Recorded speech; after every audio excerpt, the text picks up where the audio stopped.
neither snow nor rain nor heat nor gloom of night stays these couriers from the swift completion of their appointed rounds. نه برف، نه باران، نه گرما و نه تاریکی شب نمیتواند پیک‌ها را از انجام سریع مأموریت خود باز دارد.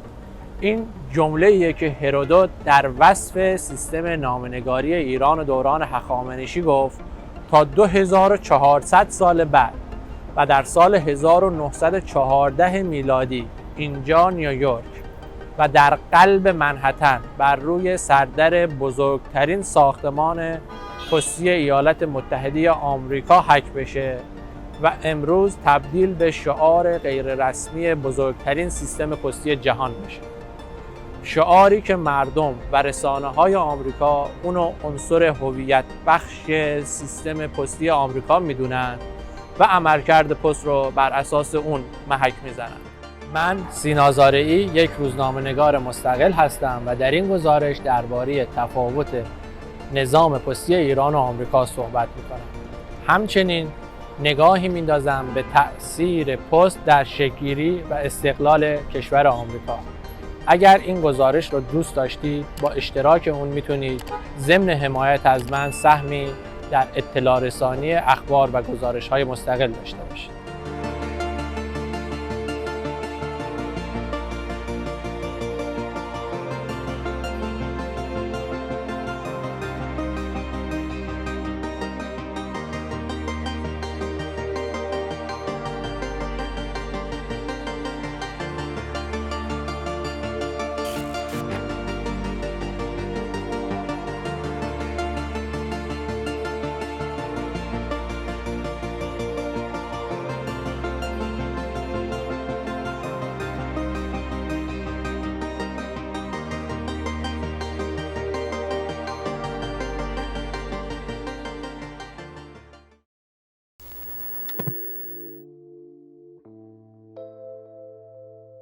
درست زمانی که توی ایران کریم خان زند پادشاه بود، توی سال 1776 میلادی آمریکا به استقلال رسید. توی اون دوره تاریخی برای کشوری تازه تأسیس با دموکراسی نوپا و جمعیتی پراکنده در جغرافیای بسیار بزرگ چیزی لازم بود تا انسجام و آزادی جامعه رو تضمین کنه. بنیانگذاران آمریکا اون راه حل رو در ایجاد یک نظام پستی دیدن تا جمعیت پراکنده آمریکا بتونه با همدیگه از طریق پست در تماس باشن و نشریات بتونن با ارسال روزنامه به مکانهایی که بسیار دورتر از شهرها بود آزادی اندیشه رو توی جامعه محقق کنن. پستچی‌ها از هر طریقی از جمله از سورتمه و قطار بسته های پستی و روزنامه ها رو به جمعیت آمریکا ارسال می‌کردند. قبلتر از اون هم انقلابیون آمریکایی از طریق یک شبکه موازی با پست بریتانیا تونسته بودند جاسوسی توسط بریتانیا رو دور بزنن و آزادانه در تدارک استقلال آمریکا باشند. و همین علتها تاریخ پست در آمریکا به تاریخ استقلال و آزادی گره خورده. شاید فکر کنید توی سال 2023 توی دنیای اینترنت و شبکه‌های اجتماعی دوران پست به معنا و مفهوم سنتی اون به سر اومده، اما حداقل اینجا پست همچنان نقش خیلی مهمی توی جامعه ایفا میکنه. توی آمریکایی که حدوداً 334 میلیون نفر جمعیت زندگی میکنه، حدود 160 میلیون صندوق پستی از این صندوق هایی که الان یک نمونهش رو پشت سر من میبینید وجود داره و طبق گزارش اداره پست آمریکا به طور متوسط هر آمریکایی در روز بیش از یک نامه دریافت میکنه. بنابراین خیلی هم عجیب نیست که ببینیم آمریکایی ها به طور مرتب به صندوق های پستیشون سر میزنن تا نامه هایی که براشون ارسال شده رو از صندوق پستی بردارن. اداره پست آمریکا با داشتن بیش از 500,000 کارمند بعد از والمارت که یک فروشگاه زنجیره‌ای هست بیشترین تعداد کارمند رو توی آمریکا داره و 44% نامه‌های جهان توسط همین اداره پست توی دنیا جابجا میشه. اما مهمترین سوالی که احتمالاً به ذهن میاد اینه که جزئیات این همه نامه چیه و آمریکایی‌ها چه اقلامی از طریق پست دریافت میکنند. در کنار چیزهای مرسومی مثل تبلیغات و قبض‌ها، مهمترین مواردی که آمریکایی‌ها از طریق پست دریافت میکنن و برای ما ایرانی‌ها کمی تعجب برانگیزه، شامل اقلامی مثل کارت بانکی، صورت حساب بانکی و فیش حقوقی میشه. در کنار این موارد صورت حساب اجاره منزل، نامه دعوت به عروسی و ختم، کارت تبریک سال نو و غیره چیزایی هستند که افراد اون رو از طریق پست ارسال و دریافت میکنن.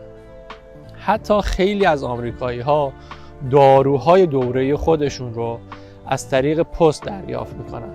اینجا اگر رمز ورود به سامانه اینترنتی محل کارتون رو عوض کنید، ممکنه یک مدت بعد یک نامه فیزیکی دریافت کنید که بهتون اطلاع بده رمز اینترنتی شما تغییر کرده.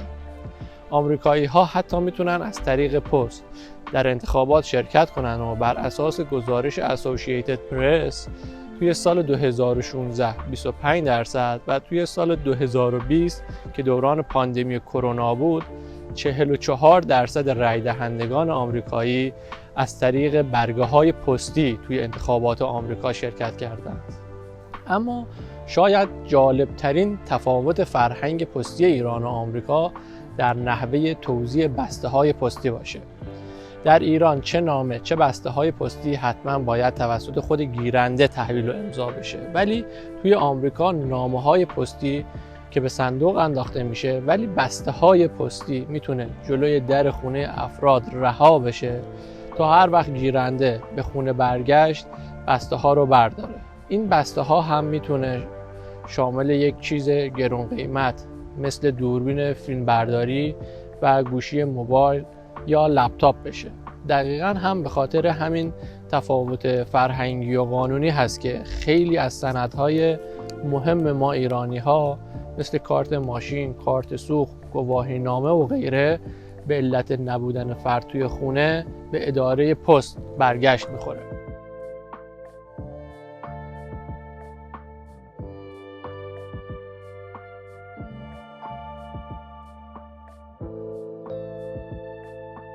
البته اعتماد و اتکای بیش از حد آمریکایی‌ها به پست صورت‌های عجیب و خنده‌داری هم توی طول تاریخ داشته.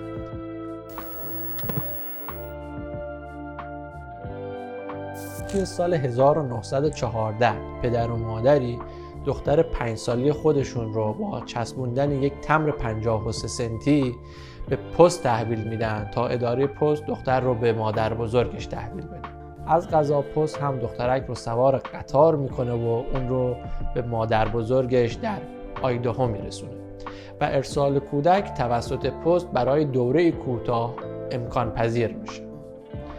با این وجود این جنون استفاده از نامه‌های پستی در اینجا هم در حال معکوس شدنه.